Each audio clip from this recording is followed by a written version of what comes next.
जय सिया राम भक्तों, आप सभी को मेरा प्यार भरा नमस्कार। आइए सुनते हैं वैशाख मास के दूसरे दिन की कथा। नारद जी बोले, हे राजन, वैशाख के समान कोई महीना नहीं है, समयुग के समान दूसरा युग नहीं, वेद के समान शास्त्र नहीं, गंगा जी जैसा कोई तीर्थ नहीं, जलदान के समान दूसरा दान नहीं, और भार्या के समान दूसरा सुख नहीं, खेती जैसा कोई धन नहीं है, और जीवन के समान कोई लाभ नहीं है, उपवास जैसा दूसरा तप नहीं, दान जैसा सुख और दया के समान दूसरा धर्म, तथा नेत्रों के समान कोई ज्योति नहीं है।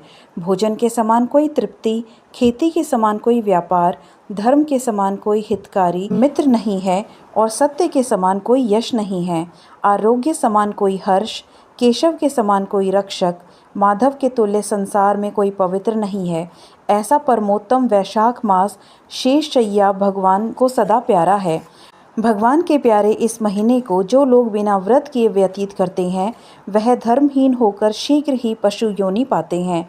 उनका कुआं बावड़ी बनवाना, बगीचा लगवाना आदि सभी धर्म व्यर्थ हैं, उनका कुछ फल नहीं होता। जो मनुष्य वैशाख मास में नियम पूर्वक भोजन आदि करते हैं, वे विष्णु भगवान की सायुज्य मुक्ति को अवश्य प्राप्त होते हैं, इसमें संदेह नहीं है। संसार में अनेक प्रकार के दान और व्रत हैं, परंतु उनके करने से शरीर को अत्यंत परिश्रम होता है। उनमें संसार में बार बार जन्म लेना पड़ता है, परंतु वैशाख मास में केवल स्नान कर लेने से ही प्राणी आवागमन से छूट जाता है। सब दान करने से जो पुण्य होता है, संपूर्ण तीर्थों में स्नान करने से जो फल मिलता है, वह सब वैशाख में केवल जलदान करने से ही मिल जाता है। जिसमें जलदान करने की सामर्थ्य ना हो, वे ऐश्वर्य की इच्छा करने वाले दूसरों से कहकर जलदान करवाएं। हे राजन, प्याऊ लगाने से देवता, पितृ और ऋषि सब निसंदेह अत्यंत प्रसन्न होते हैं। जो प्याऊ लगा थके हुए यात्रियों को संतुष्ट करता है, उसे ब्रह्मा, विष्णु और शिव सब देवता प्रसन्न होते हैं। जो जल की इच्छा हो तो जलदान करें, छाया की इच्छा हो तो छतरी दें, और हे राजन, जो विजन की इच्छा हो तो वैशाख में पंखा दान करें। जितने दान बताए हैं, उनमें जल दान, छत्र दान और पंखा दान सब में उत्तम है। इन्हीं का दान वैशाख में अवश्य करना चाहिए। जो वैशाख के महीने में कुटुंबी ब्राह्मण को जल से भरा घड़ा नहीं देता, वह चातक की योनि पाता है।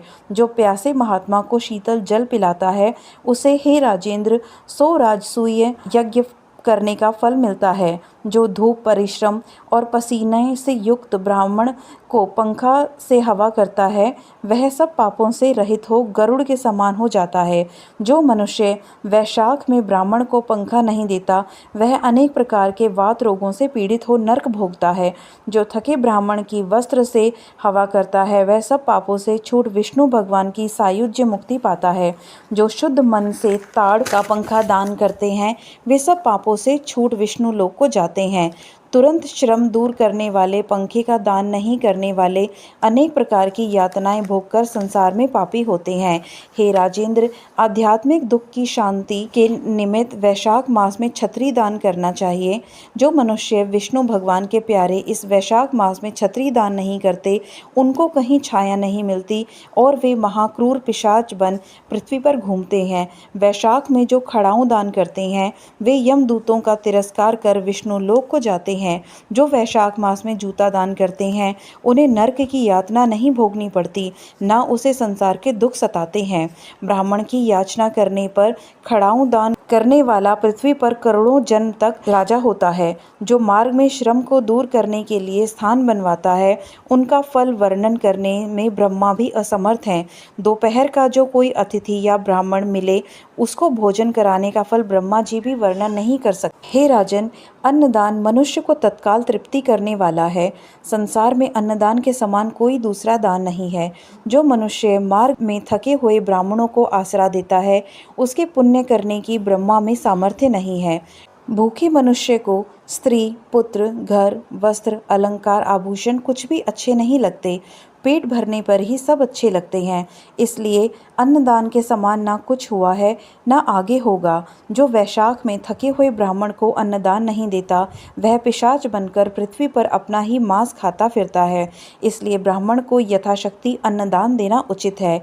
हे राजन, अन्नदाता माता पिता को भी भुला देती है।